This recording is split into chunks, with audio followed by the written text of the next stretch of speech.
हाय बच्चों, कैसे हो आप सब। मैं रोशन कुमार आप सबका स्वागत करता हूं आपके अपने यूट्यूब चैनल ई अच्छा पर। बच्चे, आज की क्लास में हम बात करने वाले हैं क्लास 10th का चैप्टर 7 कोऑर्डिनेट ज्योमेट्री की।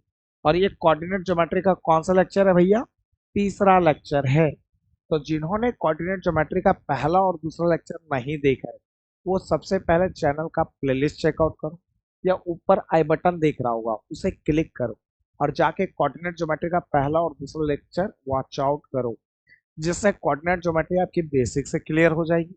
और साथ में हमने उन वीडियोस में सीबीएसई का one of the most wanted question, most favourite question, ठीक है, उसे भी कवर किया है। वैसे क्वेश्चन भी डील किया है जो सीबीएसई बहुत बार पूछ चुकी है, और सीबीएसई का सबसे पसंदीदा क्वेश्चन है, जो पूछेगी पूछेगी सीबीएसई, है ना। तो अगर ऐसे क्वेश्चन भी करना चाहते हो ना, और देखना चाहते हो कैसा क्वेश्चन सीबीएसई पूछती है, तो जा करके एक बार पार्ट 1 और पार्ट 2 जरूर देखना, ठीक है। तो फिलहाल आज की क्लास में हम बात करेंगे कोऑर्डिनेट ज्योमेट्री के थर्ड लेक्चर की। और थर्ड लेक्चर में सबसे पहले हम एक कॉन्सेप्ट समझेंगे, जिसका नाम है concept of collinear. Concept of collinear, ये कौन सा कॉन्सेप्ट है भैया? ये क्या होता है बताते हैं। सबसे पहले जो लिखा पढ़ी वाला काम है वो खत्म कर लेते हैं, है ना। If A x1 comma y1 comma B x2 comma y2 and C x3 comma y3 are collinear, are collinear, comma then, comma then. अच्छा, ध्यान रखना, कोलिनियर का मतलब क्या होता है। को का मतलब होता है एक ही, और लीनियर का मतलब होता है लाइन। जब दो से अधिक पॉइंट, मतलब तीन या तीन से अधिक पॉइंट एक ही लाइन में आता है, तो उसे हम क्या कहते हैं? कोलिनियर कहते हैं। जैसे एग्जांपल के तौर पे मान के चलो, ये जो लाइन हमने ड्रॉ किया, ये लाइन 3 पॉइंट से पास हो रहा है। ए, जिसका कोऑर्डिनेट है x1 कॉमा y1, दूसरा बी,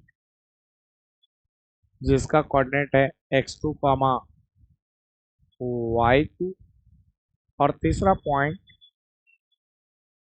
सी, जिसका कोऑर्डिनेट है x3 कॉमा y3। तो ये जो लाइन है वो 3 पॉइंट ए, बी और सी से पास हो रहा है, ठीक है ना। तो जब कोई लाइन तीन या तीन से अधिक पॉइंट से पास होता है, तो उसे हम क्या कहते हैं? कोलिनियर। अच्छा, कभी ऐसा हो ना कि 1 पॉइंट, 2 पॉइंट, 3 पॉइंट इधर है, और एक लाइन हमने ड्रॉ किया जिसमें इस लाइन पे 2 पॉइंट आ गए, एक यहाँ और एक यहाँ, बट तीसरा पॉइंट नहीं आया, तो ये कोलिनियर नहीं होगा। क्लियर है ये बात? ये बातें उम्मीद है समझ में आ चुकी होगी।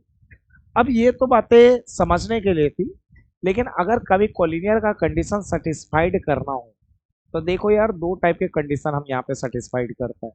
पहला, या तो पहला कंडीशन तो ये होगा, जब हम ए बी निकालें डिस्टेंस फॉर्मूला यूज करके। क्या निकालें? A B. और दूसरी बात, ए बी निकालने के बाद अब क्या निकालेंगे? B C. तो इन दोनों का जो सम है, मतलब A B plus B C, इन दोनों को जोड़ने पे हमें क्या मिलना चाहिए? ए सी। कहने का मतलब ये है कि ये वाला जो ए बी है, इतना निकाल लो, फिर ये वाला बी सी निकाल लो, और इन दोनों का जो डिस्टेंस फॉर्मूले से जो डिस्टेंस निकाला, वो किसके डिस्टेंस के बराबर आना चाहिए? ए सी के डिस्टेंस के बराबर आना चाहिए। अगर आता है तो वो कॉलिनियर है, वरना कॉलिनियर नहीं है। तो पहला तो कंडीशन आपको डिस्टेंस फॉर्मूला वाला ये चेक करना है कॉलिनियर का। और दूसरा, अगर आप दूसरा रास्ता लगाना चाहते हैं, तो ये एक चीज और लगा सकते हैं, वो ये है कि कॉलिनियर में एरिया ऑफ ट्राइंगल जो होता है वो 0 होता है। कैसे भैया? एक बात बताओ, जब 3 पॉइंट अगर थोड़ा सा ऊपर नीचे आएंगे, तभी तो ट्राइंगल बनेगा, और ट्राइंगल बनेगा तो एरिया भी होगा। लेकिन अगर सोचो कि ट्राइंगल अगर तीनों के तीनों पॉइंट एक ही लाइन में आ जाए तो वो कभी ट्राइंगल बनेगा क्या? नहीं बनेगा। जब ट्राइंगल ही नहीं बनेगा तो उसका एरिया क्या होगा? जीरो होगा। तो ध्यान रखना कि कॉलिनियर के कंडीशन में एरिया ऑफ ट्राइंगल क्या होता है? जीरो होता है। ठीक है। हाँ, इसके बिहाफ पे आपका 1 मार्क्स का क्वेश्चन आ सकता है। ठीक है, ध्यान रखिएगा ये बात। उम्मीद है यहाँ तक आपको समझ में आ चुका है दोनों बातें। ठीक है, तो अब चलते हैं क्वेश्चन पे। क्वेश्चन क्या कह रहा है वो सुनो। क्वेश्चन बहुत ही प्यारा है और बहुत ही अच्छा क्वेश्चन है। क्वेश्चन कह रहा है prove that the points -2, 5, 0, 1 and 2, -3 are collinear. अच्छा, एक तो क्वेश्चन ये ऊपर वाला है और नीचे एक और क्वेश्चन दे रखा है determine the points 1, 5, 2, 3 and -2, -11 are collinear. और ये जो सेकंड वाला क्वेश्चन है वो एनसीईआरटी का क्वेश्चन है, एक्सरसाइज 7.1 क्वेश्चन नंबर 4। तो मैं ऐसा करता हूँ कि मैं ऊपर वाला क्वेश्चन कर देता हूँ, उसी के बिहाफ पे आप ये क्वेश्चन कर लीजिएगा, ये आपके लिए होमवर्क रहेगा। ठीक है ना? तो आइए सॉल्व करना स्टार्ट करते हैं जी। तो सबसे पहले सॉल्यूशन में एक रफ स्केच बनाओ। सबसे पहले क्या बनाओगे? एक रफ स्केच। देखो यार, जहां जहां डायग्राम पॉसिबल है वहां वहां डायग्राम बना दिया करो। ठीक है ना? और हाँ, सीरियसली डायग्राम बना दिया करो, उसमें कभी कॉम्प्रोमाइज मत किया करो। ठीक है, जहां जहां डायग्राम पॉसिबल है वहां वहां डायग्राम बना दिया करो, क्योंकि सीबीएसई जो है वो स्टेप मार्किंग पे नंबर देती है। ठीक, और डायग्राम अगर आप बना दोगे ना तो सीबीएसई आपको, ठीक है, हाफ मार्क्स दे ही देगी अगर 3 मार्क्स का क्वेश्चन है तो।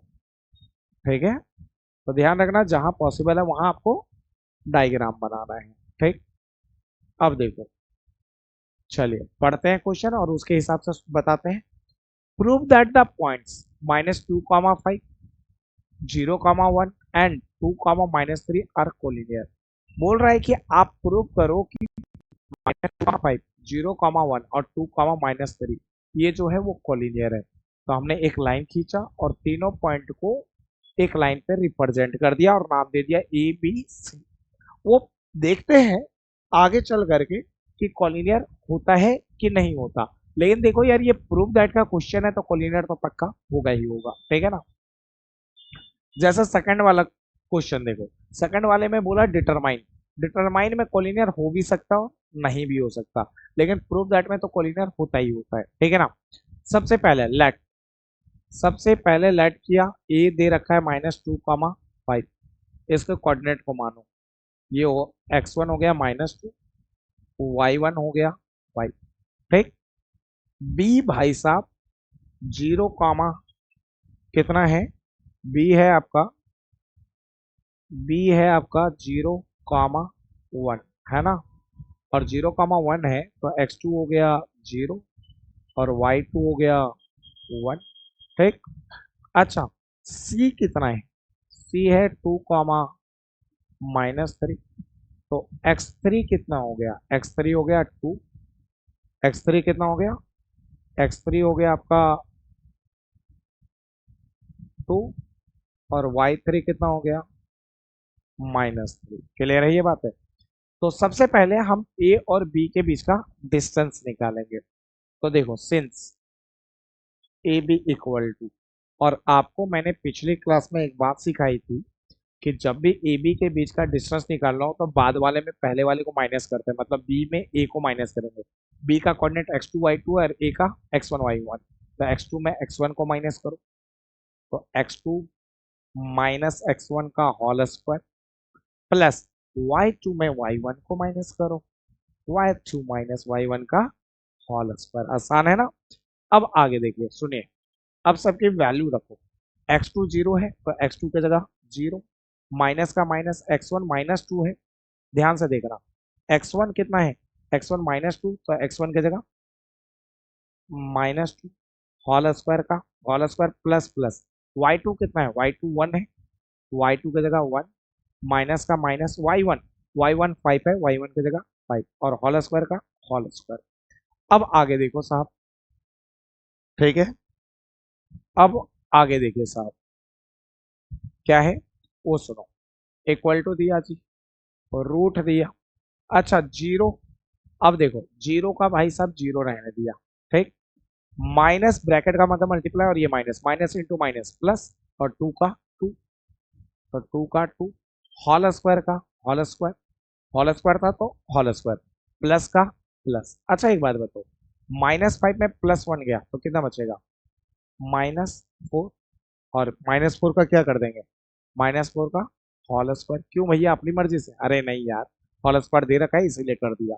अच्छा आगे देखो, 0 + 2 तो 2 का स्क्वायर, ठीक, प्लस का प्लस। अच्छा माइनस का स्क्वायर सबको पता है, -4 का स्क्वायर का मतलब होता है -4 को कितने बार मल्टीप्लाई करो? 2 बार, और माइनस इंटू माइनस क्या होता है? प्लस, और 4 4 जा 60, ठीक है ना।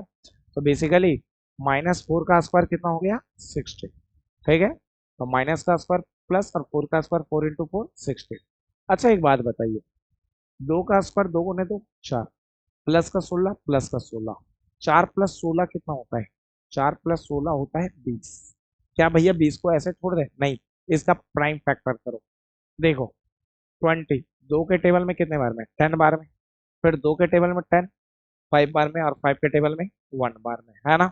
तो इसको तोड़ दो, ये किस में ब्रेक हो जाएगा? 2 × 2 × 5, तो 20 को तोड़ दिया, 2 × 2 × 5। अब बचाओ, दो कितने बार है? 2 बार, एक बार बाहर, तो 2√5, ठीक है। तो बेसिकली आपका ये जो 20 है, ठीक है, इसकी वैल्यू आ गई, कितनी आ गई? हाँ 20, जो वैल्यू आ रही थी, ध्यान से सुनना। अच्छा हम किसकी वैल्यू निकाल रहे थे? ए बी की, तो देयर फोर ए बी आ गया आपका, ठीक, 2 बार 2 है, एक बार बाहर, और रूट में क्या फंस गया? 5 यूनिट, है ना। तो ये हो गया A B equal to 2√5 unit, ठीक है। तो ए बी की वैल्यू निकल गई। अब ए बी के बाद क्या निकालेंगे आगे? ए बी के बाद जो अगला निकालना है वो है बी सी, ठीक। चलिए बी सी निकालते हैं। Next, B C. अच्छा एक बात बताओ, सी में किसको माइनस करोगे? बी को। तो देखो सी क्या है? सी x3 y3, और बी है x2 y2। तो x3 में x2 को, और y3 में y2 को, देखो माइनस करते हैं। √x3 -x2 का whole square, plus y3 -y2 का होल स्क्वायर, ये हो गया। अब देखो सबकी वैल्यू पुट कर दो, बताओ x3 और x2 चाहिए, बताइए। x3 है 2, और x2 है 0, तो x3 के जगह रख दिया 2, माइनस का माइनस, और x2 के जगह 0, होल स्क्वायर का होल स्क्वायर, प्लस का प्लस। y3 और y2 चाहिए, देखते हैं। y3 कितना है? -3, और y2 1। तो देखो y3 है -3, माइनस का माइनस, और y2 है 1, होल स्क्वायर का होल स्क्वायर। अब ध्यान से सुनना मेरी बात। अच्छा 2 - 0 कितना हो गया? 2 का स्क्वायर, प्लस का प्लस, -3 और -1, -4 का स्क्वायर, है ना। अभी सिखाया था, 2 का स्क्वायर 2 गुने 2 4, प्लस का प्लस, माइनस का स्क्वायर प्लस, और 4 का स्क्वायर 4 गुने 4 16, 4 + 16 कितना होता है? 20। अब 20 का क्या करेंगे? Prime factor. और आपने किया था 2 × 2 × 5, किया था ना, पिछले वाले में सेम था। और 2 × 2 दो बार है, तो एक बार रूट से बाहर, तो BC बराबर हो जाएगा 2। अच्छा 5 का जोड़ा नहीं लगा तो रूट में 5 फंस गया, तो फाइनली हो गया BC इक्वल टू 2√5 यूनिट। ये BC निकल गया, ठीक है ना। अच्छा BC के बाद अगला क्या निकालना है? ध्यान से सुनो तो हमें AB मिल गया, BC मिल गया, अब निकालेंगे AC। क्या निकालेंगे? And AC। अच्छा बताओ, AC में C में किसको माइनस करें? A को। C क्या है हमारा? x3 y3, और A है x1 y1, √x3 - x1 का स्क्वायर, प्लस y3 - y1 का स्क्वायर। चलो लिखते हैं, √x3 माइनस √x3, क्या हो रहा है भाई ये, -x1 का स्क्वायर, प्लस y3 - y1 का होल स्क्वायर। अब बताओ x3 कितना है? देखो, x3 और x1 चाहिए। x3 2 है और x1 -2 है। देखो ना, x3 2 था, माइनस का माइनस, x1 कितना था? -2, होल स्क्वायर का होल स्क्वायर, प्लस y3 और y1। अच्छा बताओ, y3 कितना है? -3 और y1 5। y3 -3, माइनस का माइनस, और y1 कितना है? 5, होल स्क्वायर का होल स्क्वायर, है ना? अच्छा एक बात बताइए, आगे बढ़ते हैं। 2 माइनस इंटू माइनस क्या हो गया? प्लस 2 का होल स्क्वायर, प्लस -3 और -5, -8 का होल स्क्वायर। अच्छा एक बात बताओ, आगे बढ़ते हैं। 2 + 2 कितना हो गया? 4 का होल स्क्वायर, प्लस का प्लस, माइनस का स्क्वायर सबको पता है, प्लस 8 का स्क्वायर, 8 इंटू 8 64। अच्छा और आगे बढ़ते हैं। अच्छा, 2 4 का स्क्वायर, 4 गुने 4 16, प्लस 64। अच्छा दोनों को जोड़ा तो कितना आ गया?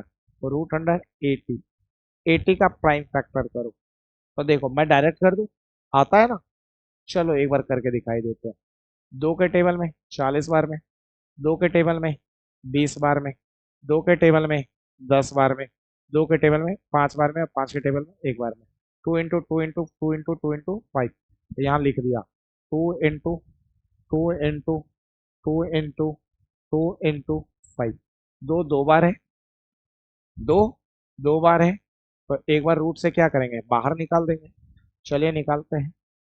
2 2 बार है, तो एक बार रूट से बाहर × अच्छा बताओ, 2 2 बार है, एक बार रूट से बाहर, लेकिन 5 का जोड़ा नहीं बना, तो रूट में कौन फंस गया? 5। अब मल्टीप्लाई कर दो और बताओ AC कितना आया? AC आया 2 × 2 4, और रूट में कितना है? 5, और लास्ट में लगा दिया ये। ठीक है ना? यहाँ तक क्लियर है? अब ध्यान से सुनिए, हेयर कॉमा, बताओ AB कितना आया था? AB कितना आया था? AB आया था 2√5 यूनिट, 2√5 यूनिट। अच्छा, अ- और BC कितना आया था? ध्यान से देखना, BC कितना आया था? BC आया है आपका 2√5 यूनिट। BC भी है 2√5, ठीक है, यूनिट। ठीक है, 2√5 यूनिट, है ना? अच्छा, एंड AC कितना है? AC है 4√5 unit, 4√5।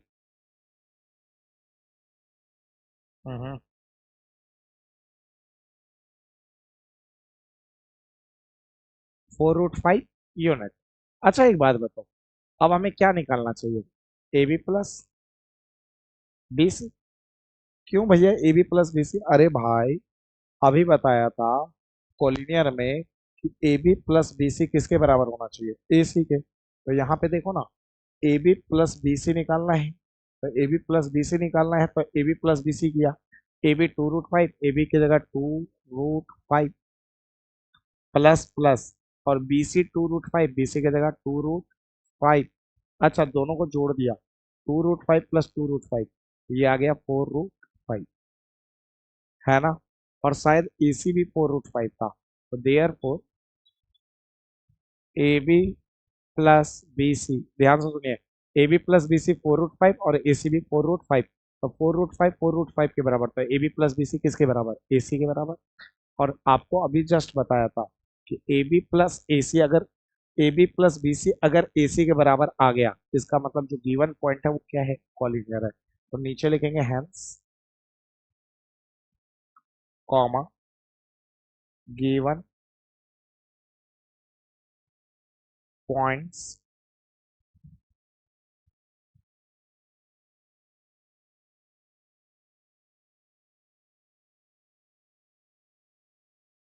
Are collinear, given points are collinear, full stop, proved. उम्मीद है यहाँ तक समझ में आ गया अच्छे से, कोई डाउट तो नहीं है ना? हर एक चीज बड़े प्यार से क्लियर हो गया। ठीक, चलिए, तो पहला क्वेश्चन मैंने कर दिया, दूसरा आप खुद निपटा लेना, है ना? ये होमवर्क है। और हाँ ध्यान रखना, इसका जो भी आंसर आएगा वो कमेंट बॉक्स में कमेंट करके जरूर बताना। चलिए नेक्स्ट क्वेश्चन की ओर मूव करते हैं। नेक्स्ट क्वेश्चन क्या कह रहा है वो देखो। नेक्स्ट क्वेश्चन ध्यान से देखिए और ध्यान से सुनिएगा। Distance of a point P 3,2 from a point Q is √2। Question कह रहा है कि भैया एक पॉइंट है, ठीक है, एक पॉइंट है जिसका नाम है पी। क्या नाम है? पी। और कोऑर्डिनेट क्या है? 3,2। और दूसरा पॉइंट है क्यू, और इस पॉइंट तक का जो डिस्टेंस है वो कितना है? √2 यूनिट। ठीक। आगे बोला and ordinate of Q is half of its abscissa. आपको पता है कोई भी पॉइंट का कोऑर्डिनेट एक्स कॉमा वाई होता है, और ये जो एक्स है, जो ये हमने एक्स लिखा, इसको दुनिया वाले कहते हैं एब्सिसा। क्या कहते हैं? एब्सिसा। और इस वाई को क्या कहते हैं? ऑर्डिनेट। ये तो पढ़ा ही होगा 9th में यार, है ना? ठीक। तो एक्स को कहते हैं एब्सिसा, वाई को कहते हैं ऑर्डिनेट। फिर से पढ़ते हैं। Ordinate of Q is half. बोल रहे हैं जो क्यू का ऑर्डिनेट है, मतलब ये जो वाई वाला टर्म है यहाँ जो आ रहा है टर्म इस जगह पे, वो हाफ है। ठीक है। That of its abscissa. सोचो एब्सिसा को अगर एक्स मान लिया, तो जो यहाँ पे ऑर्डिनेट होगा वो एब्सिसा का आधा होगा, मतलब एक्स का आधा, मतलब एक्स अपॉन 2। आगे बोला find the coordinate of Q. तो बोल रहा है क्यू का कोऑर्डिनेट निकालो, ठीक है ना? तो आइए सॉल्व करते हैं इस क्वेश्चन को। बहुत ही अच्छा क्वेश्चन है, बहुत ही प्यारा क्वेश्चन है। देखते हैं कैसे डील करते हैं, है ना? तो सबसे पहले लेट कॉमा एब्सिसा,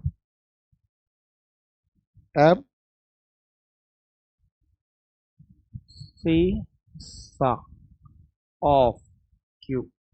क्यू का एब्सिसा को हमने एक्स माना, क्यू के एब्सिसा को क्या माना? एक्स। ठीक है। देयरफॉर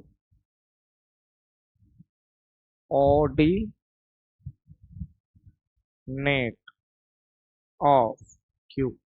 तो क्यू का जो ऑर्डिनेट होगा, क्यू का जो क्यू का जो ऑर्डिनेट होगा वो ऑर्डिनेट क्या है? X upon 2। क्लियर है ये बात है? आगे लिखा, सुनिएगा ध्यान से, छोटी छोटी बातें हैं यार, लेकिन बड़ी काम की बातें हैं, है ना? आगे therefore coordinate of Q, coordinate of Q, Q का कोऑर्डिनेट। अच्छा, इस 2 को अच्छे से लिख दे क्या?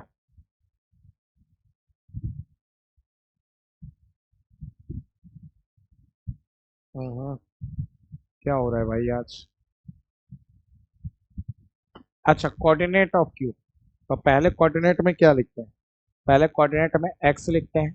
तो एब्सिसा की वैल्यू कितनी है? एक्स। ठीक है, पहले एब्सिसा लिखते हैं, बाद में ऑर्डिनेट। ऑर्डिनेट क्या है? क्यू का एक्स अपॉन 2, तो एक्स अपॉन 2 लिख डाला। ठीक। ये हो गया क्यू का कोऑर्डिनेट। अब सुनो ध्यान से, अब आगे पी भाई कितना दे रखा है? 3,2। यही है ना? इसको मान लेते हैं x1। x1 कितना हो गया? 3। y1 हो गया 2। ठीक। उसी तरह q जो है वो है x अपॉन 2। तो भाई x2 को मान लेते हैं, x2 बराबर मान लिया x, और y2 मान लिया x अपॉन 2। क्लियर है ये बात है? अब आगे देखो, अकॉर्डिंग टू क्वेश्चन, क्वेश्चन के अकॉर्डिंग। अच्छा एक बात बताओ, पी क्यू के बीच का डिस्टेंस कितना है? √2 यूनिट। यही है ना? तो यहाँ लिख देते हैं P Q equal to √2 unit, है ना? अच्छा बताओ, पी क्यू में, क्यू में किसको माइनस करना है? पी मतलब क्यू मतलब x2 y2 में, पी मतलब x1 y1। ठीक है। x2 में x1 को y माइनस करना है, और y2 में y1 को। तो यहाँ पे लिख रहे हैं √अंडर x2 माइनस x1 का whole square plus y2 minus y1 का होल स्क्वायर। ठीक है, इक्वल टू √2 है, इक्वल टू √2। अच्छा एक बात बताओ, इक्वल के इधर भी रूट, इक्वल के इधर भी रूट, तो रूट से रूट कैंसिल आउट, ठीक है ना। अच्छा, x2 की वैल्यू बताओ और x1 की। x2 की x है, x1 की 3 है, तो x2 की जगह रख दिया x, माइनस का माइनस, x1 कितना है 3, ठीक है, ये माइनस है भाई, ध्यान रखना। अच्छा, x1 3 है, 3 होल स्क्वायर का होल स्क्वायर प्लस, अच्छा y2 कितना है, y2 है x अपॉन 2, तो y2 की जगह रख दिया x अपॉन 2 माइनस का माइनस x, अच्छा y1 कितना है, y1 2 है, तो y1 की जगह रख दिया 2 होल स्क्वायर का होल स्क्वायर इक्वल टू, अब देखो, तो रूट से रूट कट चुका था तो क्या आया 2।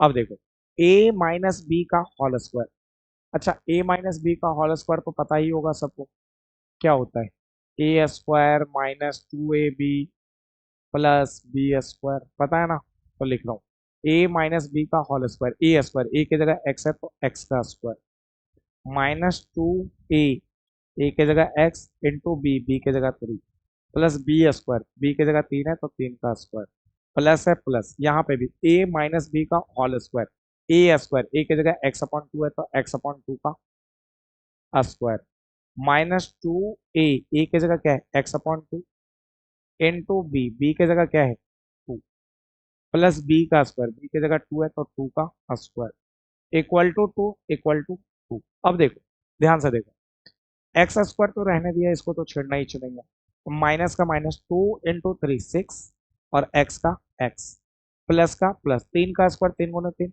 9 प्लस का प्लस, अच्छा एक्स का स्क्वायर अलग करो तो एक्स का स्क्वायर अपॉन 2 का स्क्वायर अलग, तो 2 का स्क्वायर 2 गुने 2 कितना हो गया 4, ठीक। अच्छा बताओ 2 मल्टीप्लाई में 2 डिवाइड में कट गया, माइनस का माइनस, अच्छा 2 इंटू एक्स क्या हो गया 2x प्लस का प्लस, अच्छा 2 का स्क्वायर 2 गुने 2 4, अच्छा एक बात बताओ, इक्वल के इधर +2, इक्वल के इधर आया तो -2 इक्वल टू क्या हो गया 0। अब करना क्या है, अब थोड़ा सिंप्लीफाई करना है, ठीक है, तो एक और स्टेप बढ़ा लेते हैं, ठीक, तो इसको उस साइड लिखते हैं, बेटर रहेगा। देखो एक्स स्क्वायर है ना, उसके बाद एक्स स्क्वायर के बाद देखो -6x और -2x कितना हो गया -8x, तो -8x, ठीक। आगे देखो, अब देखो +9 और +4 कितना हो गया 13, 13 में माइनस किया 2 तो कितना आया 11, अब प्लस में 11 और भी कुछ बचा है देखो इधर, ठीक। अब बचा है एक्स स्क्वायर अपॉन 4, तो प्लस में X square upon 4 equal to 0, तो यहाँ पे लिखा plus X square upon 4 equal to 0। अब क्या करना है, एक्स स्क्वायर के नीचे 4 है, इनके नीचे 4 नहीं है, तो एलसीएम लो, कैसे लेंगे, जब इसके नीचे 4 होता है और इनके नीचे नहीं होता तो 4 डायरेक्ट इनमें मल्टीप्लाई होता है, 4 इंटू एक्स स्क्वायर, तो 4x स्क्वायर माइनस का माइनस 4 इंटू 8 32x प्लस का प्लस 4 इंटू 11 44 और 4 के ऊपर तो एक्स स्क्वायर है तो जैसे का तैसा अपॉन में 4 इक्वल टू 0। बताओ 4x square plus X square कितना हो गया 5x square -32x plus 44 plus 44 equal to 0 into, अच्छा 4 डिवाइड में इक्वल के इधर गया तो मल्टीप्लाई में 0 से 4 मल्टीप्लाई हो गया। अच्छा इसको अब क्या करेंगे, ये एक्स स्क्वायर है तो ये क्वाड्रेटिक है, और क्वाड्रेटिक में हम क्या करते हैं फैक्टराइज, तो चलो फैक्टराइज करते हैं। देखो 5x स्क्वायर रहने दिया, लेकिन अगले स्टेप से करेंगे -32x प्लस 44, अच्छा बताओ 0 इंटू 4 क्या हो गया 0। अब कैसे फैक्टराइज करें, अब समझ नहीं आ रहा इतना बड़ा नंबर कैसे तोड़े, तो ध्यान रखना, आपको एक छोटा सा बात बताता हूँ, जब इतना बड़ा नंबर तोड़ना होता है ना और आपको समझ नहीं आता तो आप क्वाड्रेटिक फार्मूला लगा लो, क्या होता है वो बता देता हूँ। Standard form ax square plus bx plus c equal to 0। बताओ एक्स स्क्वायर के बराबर a इक्वल टू कितना हो गया 5, अच्छा x के बराबर b बराबर कितना हो गया -32 और c इक्वल टू कितना हो गया +44 हो गया ना, एबीसी हो गया। अब इसके बाद आप क्या करो, डी निकाल के रख लो। We know that, we know that D equal to formula होता है बी स्क्वायर माइनस 4ac। ठीक है, डी को पढ़ते हैं डिस्क्रिमिनेंट। ठीक है, अब बताओ बी की वैल्यू कितनी है, -32, बी के जगह रख दिया -32। स्क्वायर है तो भैया स्क्वायर -4, 4 और ए के बीच में कुछ नहीं मल्टीप्लाई, ए की वैल्यू 5 तो ए की जगह 5, ए और सी के बीच में कुछ नहीं मल्टीप्लाई, सी की वैल्यू 44, सी की जगह 44। अब देखिए आगे, अब बताओ -32 का स्क्वायर है तो माइनस का स्क्वायर प्लस 32 का स्क्वायर, तो 32 × 32 मल्टीप्लाई कर लो भाई, तो 2 2 जा 4, 3 2 जा 6, 3 2 जा 6, 3 3 जा 9, तो ये हो गया 4 6 6 12 और एक 13, सॉरी 6 6 12 का तो बचा हाथ में एक, 9 और एक 10, 1024, 1024 है ना। तो ये बात तो हो गई। अब इसको देखते हैं भाई, मल्टीप्लाई करने पे क्या आता है, माइनस का माइनस। अब बताओ 4 × 5 20, और 20 का जीरो साइड कर दो, 2 × 44 88, ठीक है, और जीरो लगा दो। अब घटाओ भाई कितना आता है माइनस करने पे, तो सिंपल सी बात, ये आएगा आपका, ठीक है, 144। ठीक है, अच्छा बताओ, तो डी आ गया तुम्हारा, इसको थोड़ा अच्छे से लिखते हैं भाई, है ना। तो देयर फोर डी आ गया आपका 144। ठीक, डी निकलने के बाद अब देखो यहाँ पे x निकालो, since x equal to formula होता है -b plus minus root under d/2a, इसे कहता है क्वाड्रेटिक फार्मूला। ठीक है ना, माइनस का माइनस, b की वैल्यू कितनी है, b बताओ, b -32, b के जगह रख दिया -32 प्लस माइनस, अच्छा रूट अंडर डी, डी कितना है 144, डी की जगह 140 अपॉन 2 और ए के बीच में कुछ नहीं तो मल्टीप्लाई, ए कितना है 5, ए के जगह 5। देखो, अब देखो माइनस इंटू माइनस क्या हो गया प्लस, और 32 का 32 प्लस माइनस। अच्छा बताओ 144 कितने का स्क्वायर है, 12 का, और स्क्वायर से रूट कट गया, और नीचे 2 × 5 कितना हो गया 10। अब ध्यान से सुनिए, 32 प्लस माइनस स्क्वायर से रूट कटा तो कितना आया 12, और नीचे में कितना है 10। अब इसको क्या करो, इसको ब्रेक करो। ठीक है, एक बार लिखो 32 प्लस 12/10। क्यों भैया, प्लस माइनस का मतलब होता है एक बार प्लस लिखो और एक बार माइनस लिखो, 32 माइनस 12/10। ठीक है, एक बात बताओ, 32 प्लस 12 44 अपॉन में 10। ठीक है ना, कॉमा 32 में 12 गया तो 20 अपॉन में 10। ठीक, अब 10 से 20 दो बार में, ये जीरो है तो एक डिजिट के बाद 0.4 और कॉमा में, क्लियर है ये बातें। अब देखो यहाँ पे x की वैल्यू 2 निकली है, x की कितनी वैल्यू निकली है 2। ठीक है, तो इसको थोड़ा अच्छे से लिखते हैं ना, तो देयर फोर एक्स बराबर कितना हो गया 4.4, एक जीरो है तो एक डिजिट के बाद पॉइंट, कॉमा, और दूसरा क्या हो गया 2, है ना।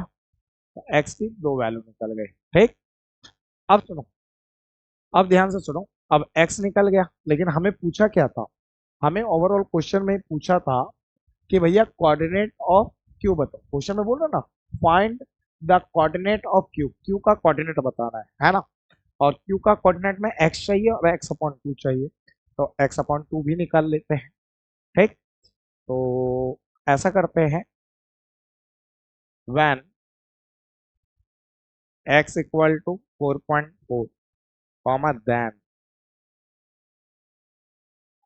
x/2 इक्वल टू, बताओ क्या होगा 4.4 अपॉन में 2, 2 से काटा तो कितना हो गया 2.2, 2.2 आ गया ना। तो x की वैल्यू कितनी आ गई, x की वैल्यू आ गई, x/2 की वैल्यू आ गई 2.2। अच्छा when comma x equal to 2, x की दूसरी वैल्यू 2 है, कॉमा देन x/2, x की वैल्यू 2 है तो x की जगह 2 अपॉन में 2, 2 से 2 कटा एक बार में तो आया कितना 1, है ना। नीचे लिखेंगे हैंस कॉमा कोऑर्डिनेट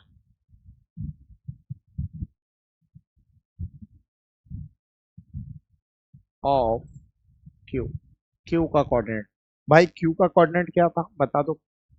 क्यू का कोऑर्डिनेट था X comma X upon two, है ना। तो कहाँ गया X, X comma X upon, यही था ना। अब बताओ एक्स की वैल्यू बताओ। जब हमारा एक्स 4.4 था तो एक्स अपॉन टू आया 2.2। तो जब एक्स हमारा 4.4 था तो एक्स अपॉन टू आया 2.2 पहला। एंड सुनो, जब एक्स हमारा टू था तो एक्स अपॉन टू वन आया। तो जब एक्स हमारा टू था तो एक्स अपॉन टू वन आया। और ये दोनों हमारा हुआ फाइनल आंसर। उम्मीद है यहाँ तक समझ में आ गया। बहुत ही अच्छा क्वेश्चन था, बहुत ही प्यारा क्वेश्चन था, ठीक है ना। तो यहाँ तक हम लोगों ने अच्छे से डील कर लिया ये दोनों क्वेश्चन। अब बात करते हैं आगे। देखो अगला जो टॉपिक है वो है हमारा ट्राइंगल, ठीक है। अच्छा ट्राइंगल है अगला टॉपिक। तो इस टॉपिक को हम नेक्स्ट वीडियो में कवर करेंगे। और इस टॉपिक को अच्छे से कवर करेंगे, इस पे बहुत अच्छे अच्छे क्वेश्चन भी है होते हैं, उन क्वेश्चन को सॉल्व भी करेंगे। और हाँ, क्वेश्चन ही सॉल्व नहीं करेंगे भाई, हम वो क्वेश्चन भी टैकल करेंगे ना, ठीक है ना। मतलब इसमें ध्यान रखिएगा, एक तो कॉन्सेप्ट समझेंगे, दूसरा क्वेश्चंस तो करेंगे ही करेंगे, ठीक है, जिससे आपका R D R S Agarwal जितने भी रेफरेंस बुक है वो पढ़ने लग जाए। और तीसरा सीबीएसई जो क्वेश्चन पूछ रही है इस टॉपिक से, वो भी क्वेश्चन टैकल करेंगे, है ना, ताकि हमारा सब कुछ कवर हो जाए। ठीक, तो भैया मिलते हैं अगली वीडियो में इसी उम्मीद के साथ कि आपको आज की क्लासेस में जो क्वेश्चन समझाए वो बहुत अच्छे से समझ में आया होगा। ठीक है, ओके, बाय।